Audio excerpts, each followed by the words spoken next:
Friday the 13th fue una película flojísima. Claro, sus intenciones eran claras y no iban más allá de explotar la violencia y el sexo mezclado con asesinos que acababan con un grupo de jóvenes. Sin embargo, su falta de ambición y ejecución pobre mermaron lo que pudo ser una mejor obra. Independientemente de ello, como película de explotación que es, generó cierto morbo y por esto mismo, un resultado económico aceptable que dio pie a una secuela tan solo un año después, Friday the 13th Parte 2. Ahora dirigida por Steve Miner, quien en 1998 también dirigiría Halloween H20, para que lo tengan como curiosidad.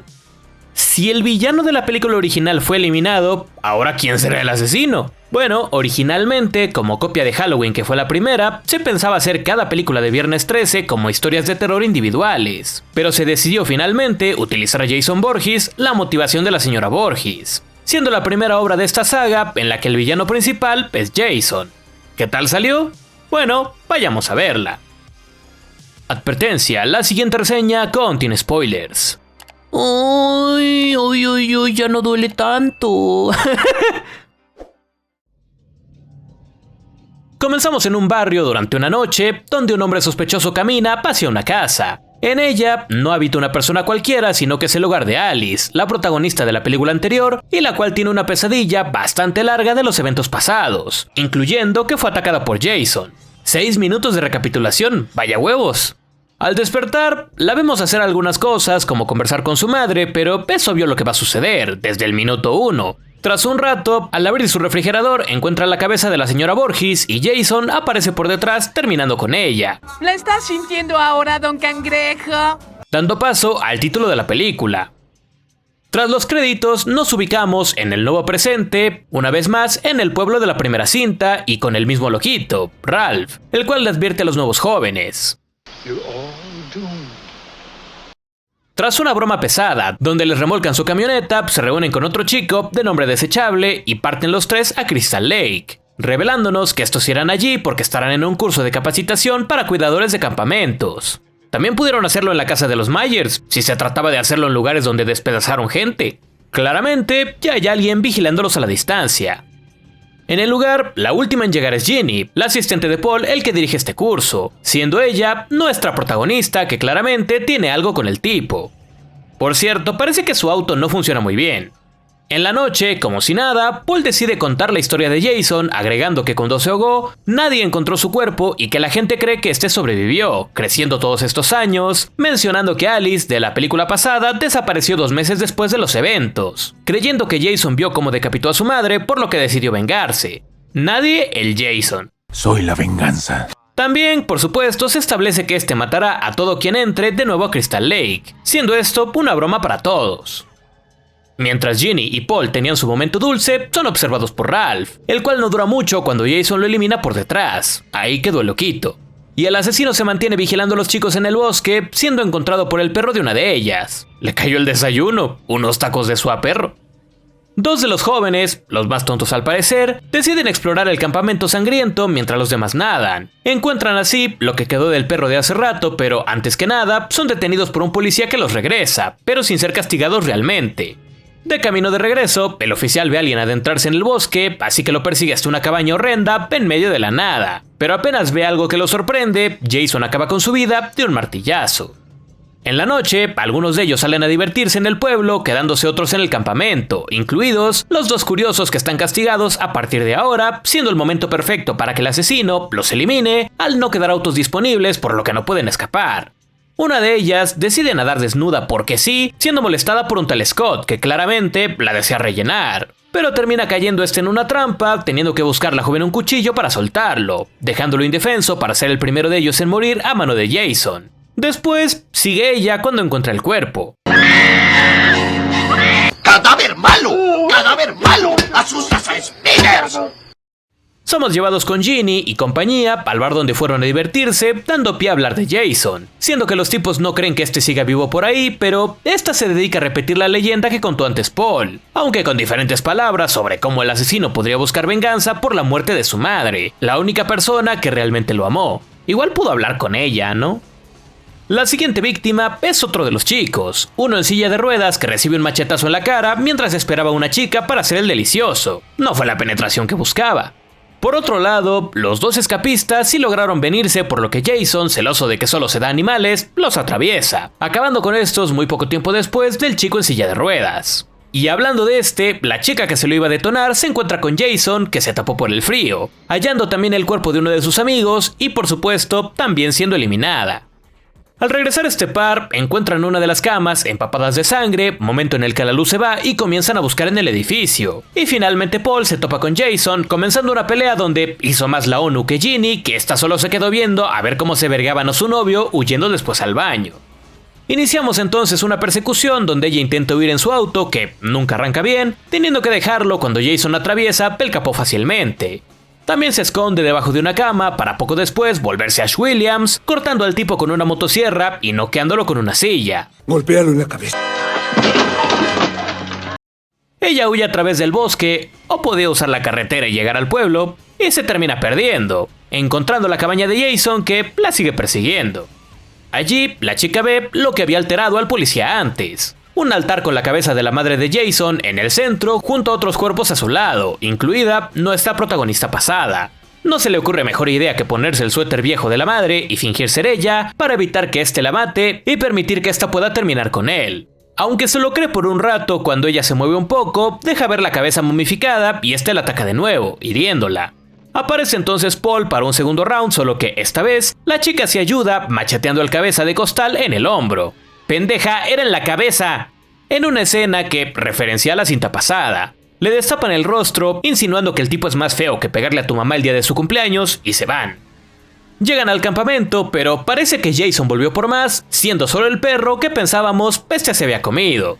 Dándonos, ahora sí, el susto final, con este atravesando la ventana para atacar a Ginny, dejando ver su fea cara mientras se la lleva. Al día siguiente, ella despierta siendo llevada a un hospital, pero Paul ha desaparecido.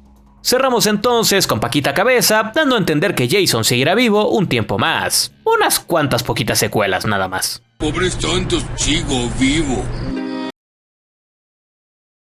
Friday the 13th, parte 2, es una mejora con respecto a su antecesora. Claro, no es el hilo negro del cine y mucho menos de su género, pero sí logra paliar algunas cosas del pasado para hacerla algo más dinámica, lo cual es importante en el cine slasher. Dándonos un mejor villano de lo que fue la señora Voorhees, nada del otro mundo, pues Jason todavía se está definiendo hasta en su aspecto, pero eso funciona. En toda regla tenemos una película slasher regular, correctita apenas. Creo que es menester hablar primero de Jason Voorhees, quien otrora era la motivación de su madre para los crímenes, haciendo aquí un intercambio de papeles, volviéndolo a él el villano principal y adquiriendo la motivación a raíz de la muerte de su madre, por lo que ahora decide vengarse de todo aquel que ose pisar sus terrenos en Crystal Lake. Antes que nada, es necesario denotar que su condición de vivo, en pos de mantener cierta continuidad en lugar de ofrecer una nueva narración desapegada de lo visto en la película anterior, tiene sus problemas. El más evidente es en sí que Jason no murió aparentemente en realidad años atrás. Esto es problemático porque choca directamente con el final de la película anterior, donde se le veía de apariencia a un joven y algo podrida, en sintonía con el hecho de que llevaba años bajo el lago antes de atacar a Alice. Y aunque podemos decir que esto pudo ser un sueño de la protagonista de ese entonces, la cinta lo deja bastante ambiguo, ofreciendo una respuesta aquí, pero si fue real es problemático y si no lo fue, también. Ya que tienes que creerte que Jason, en todos estos años, tan cerca de su madre, nunca fue capaz de buscarla a ella, pero sí a Alice 2 meses después a quién sabe dónde. Lo que requiere una labor investigativa compleja, impropia de un sujeto con una mente ingenua, como se ve al final de esta secuela cuando Ginny logra engañarlo al fingir ser su madre. Jason, aunque mejor en cuanto a una amenaza palpable se refiere, tiene problemas en su planteamiento que dejan en evidencia que la primera cinta fue hecha casi a base de improvisación y que esta, de hecho, también un poco. Otra cosa que comprueba este carácter no del todo definido es la apariencia de Jason, que al revelarse ya en el tercer acto, pierde un poco el nivel de su amenaza porque utilizar un costal sobre la cabeza no es aterrador y no otorga nada de identidad propia. No por nada, este no es el look que la gente recuerda de Jason, el cual tardaría una cinta más en llegar, siendo más impactante aquí su aspecto sin el saco del final de la obra. Pero eso, utilizar esto para cubrir su rostro denota este carácter de improvisación, de ir probando, de no tener todo tan definido. Una decisión un tanto polémica pero acertada es eliminar a Alice en los primeros minutos de la obra, la superviviente y protagonista de la película anterior. Por un lado, la actriz Adrienne King quiso descansar de la actuación debido a un acosador que la perseguía tras el éxito de Viernes 13 original, por lo que a nivel personal se entiende su ausencia, y a nivel narrativo es, sí, una pena que no se pudiese aprovechar más su personaje, pero es también positivo porque así puedes introducir a nuevos personajes sin tener que involucrarlos con Alice, a la cual el guión habría necesitado devolver a Crystal Lake o crear una historia que requiriese más tiempo y complejidad para hacer que Jason fuese a donde estaba. Lo cual sí se hace y es un problema narrativo en torno a Jason como personaje porque por un lado la película intenta decirnos que es un poco tonto y por el otro lado logra dar con una mujer así como si nada después de 2 meses en una ciudad desconocida. Pero debido a que es una secuencia breve, el tropiezo no es tan grande y tienes personajes nuevos con su propia historia sin tener continuidad necesariamente. Es decir, pasas página.